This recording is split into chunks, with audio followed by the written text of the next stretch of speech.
Hello everyone, আসসালামু আলাইকুম। আজকের ভিডিওতে আমি ঘরে পড়ে থাকা কিছু অকেজো বোর্ডের সাহায্যে একটি trendy DIY wall hanging decor idea আপনাদের সাথে শেয়ার করব। সো প্রথমে এখানে আমি একটি মিনি বার্ড হাউস তৈরির জন্য ফ্রন্ট, ব্যাক, সাইড আর রুফের মাপ অনুযায়ী ড্র করে নিচ্ছি। আপনাদের সুবিধার জন্য ডিটেল মেজারমেন্ট শেয়ার করে নিচ্ছি।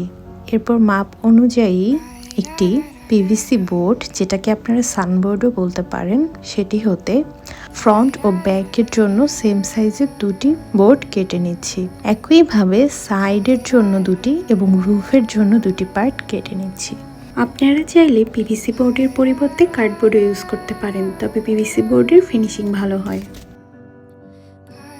এখন ফ্রন্ট পার্টে ইন্টারভিউয়ের জন্য একটি সার্কেল ড্র করে ইন্ডিকেটরের সাহায্যে রাউন্ড শেপ করে কেটে নিচ্ছি।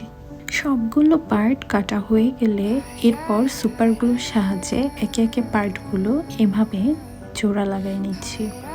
মনে রাখতে হবে যে রুফের পার্টটা এখানে আমরা আগেই অ্যাড করে নেব না।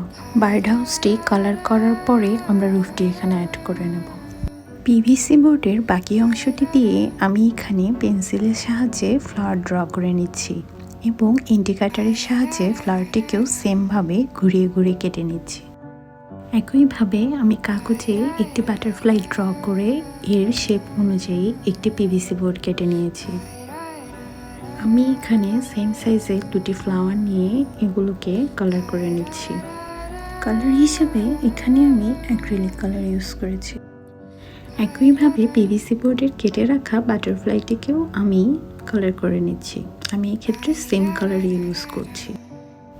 বার্ড হাউসটির ফ্রন্টে, সাইডে এবং ব্যাকে রেড কালার আর রুফে এবং ইন্টারনাল পার্টে হোয়াইট কালার ইউজ করেছি।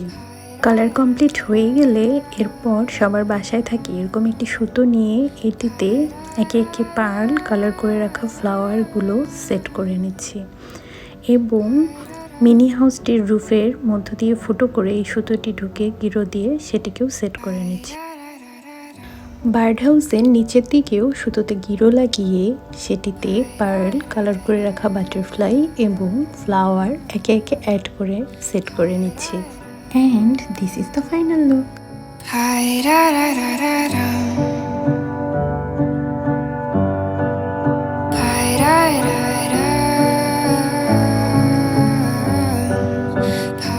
আজকের ভিডিওটি এই পর্যন্তই। সহজেই তৈরি করা এই ওয়াল হ্যাঙ্গিং ডেকোর আইটেমটি আপনাদের কার কেমন লেগেছে আমাকে অবশ্যই কমেন্টসে জানাবেন। আল্লাহ হাফেজ।